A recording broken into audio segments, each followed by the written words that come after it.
যাদের মোবাইলে internet slow কাজ করে ভিডিওটা শুধু তাদের জন্য। ভাই দুইটা সেটিংস করেন মোবাইলের মধ্যে, আপনার মোবাইলে ইন্টারনেট স্পিড হবে তুফানের মতো। তো চলুন আমরা মূল ভিডিওতে চলে যাই। প্রথম সেটিংসটা করার জন্য ফোন থেকে সেটিংসে চলে আসবেন, কানেকশন লেখা আছে টাচ করতে হবে, মোবাইল নেটওয়ার্কে চলে আসবেন, অ্যাক্সেস পয়েন্ট নেম লেখা এখানে ট্যাপ দিবেন। যেই এপিএন দিয়ে আগে থেকে চলতেছে ডিলিট করতে হবে ফোন থেকে, আমি ডিলিট করে দিলাম। প্লাস আইকনে চলে আসবেন, নতুন এপিএন সেট করব, এখানে টাচ করে শুধু আই দিয়ে দিবেন নেমের মধ্যে, এপিএন এ টাচ করে আই দিয়ে দিবেন। নিচে চলে আসবেন, এইখানে লেখা আছে সার্ভার, সার্ভারে টাচ করবেন, এইখানে দিতে হবে 5G। আমি 5G দিয়ে ওকেতে ট্যাপ দিব, 3 ডটে টাচ করে সেভ করে দিবেন। নতুন একটা এপিএন সেট করলাম, অটোমেটিক মোবাইল ডেটা নিবে, আর যে কোনো সিমের মধ্যে এই সেটিংসটা প্রযোজ্য। দ্বিতীয় সেটিংসটা করার জন্য ফোন থেকে নোটিফিকেশন বার টান দিবেন, এরোপ্লেন মোড অপশনটা একবার অন করবেন, আবার অফ করে দিবেন, সাথে সাথে দেখবেন আপনার ইন্টারনেট স্পিড হয়ে যাবে তুফানের মতো।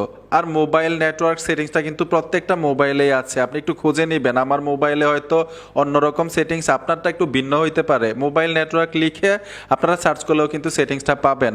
বন্ধুরা ভিডিওটা দেখে যদি একটু উপকার হয়ে থাকে অবশ্যই সাথে থাকবেন, দেখা হবে নতুন ভিডিওতে। আল্লাহ হাফেজ।